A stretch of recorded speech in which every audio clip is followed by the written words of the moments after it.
top that one when it seemed like things were just trending against Clemson. A tough road game, no Sammy, coming off a loss, and you guys kind of hang on. Yeah, I mean, obviously a great win. Any win's a great win, and but like I said last week, I know that all I had heard was the struggles that Clemson has had going up and playing in Boston over the last X number of years. I mean, I think Clemson has won twice. I think I was told. Didn't have anything to do with me, and as far as I was just kind of the information we were given, and it's been a tough place to play, but it doesn't always have to be that way, and that's the thing you really try to stress to the players is, hey, look, this has been the history, but nobody says that we have to repeat history. I mean, this is a different team, and so.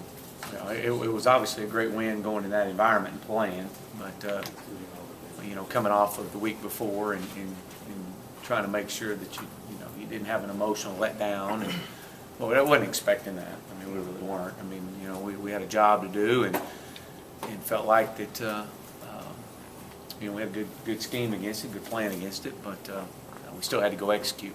What's your take on Sammy and his availability today and this week and just in general? Well, yeah, I don't know. I mean, we don't know, and it was something that kind of hit late last week, and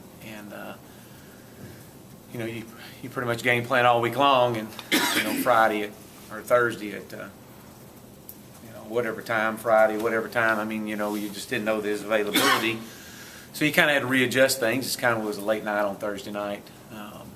Kind of readjusting and scratching and clawing on your game plan, because he was a big part of it. But it is what it is. I mean, we've played games without him and had a lot of success without him, and so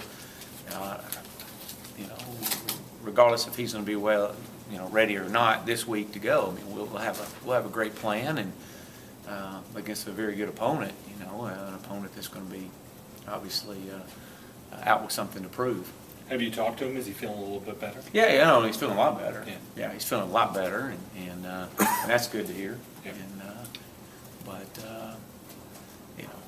I would anticipate he would be able to play, but again, today's Monday, and I'm just the offensive coordinator. I'm not a doctor, so I don't know that. But we'll do whatever they say. If he's there, then great. If he's not, well, that's great too. We got plenty of other guys that'll step up and make some plays. Did you worry about?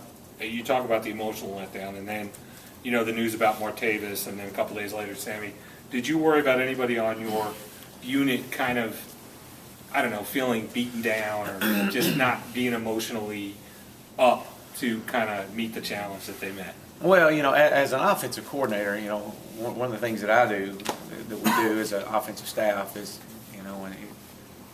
I memorize the entire game plan, so I rewrite it about 12 to 15 times through the course of the week, and to where I've got it completely memorized. And when you lose Martavius, and then late in the week you lose Sammy, and so there was I burned through quite a few Sharpies doing some scratching out, but as far as our players and their mindset of being beaten down, I guess I don't understand what you're saying there. It just seemed like things weren't going Clemson's way during the week with some injuries. Oh yeah. No, our guys were, again, this is a resilient group of guys. I mean, they're very confident in what they're doing. They're very confident in the scheme that we're running, and the success that we had in the first two games of the season without Sammy. Was definitely a huge confidence lift for all our guys. I mean, we've got plenty of playmakers. I think we've shown that. And Sammy's just one more addition to it, which is if you have him in the game in the fold, he's obviously gives you an extra weapon in there. But as far as our guys going, Martavis down, Sammy's down. Now what are we going to do? No, there wasn't any panic at all.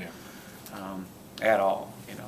If anything, I was more concerned with kind of our lackluster pregame, just kind of it was just kind of a ho-hum feel about them, and as a matter of fact, Taj and I even talked about that, and, you know, he wasn't even himself. So I saw it in his eyes and just couldn't kind of figure out what the deal was, but it wasn't anything to be alarmed about. I mean,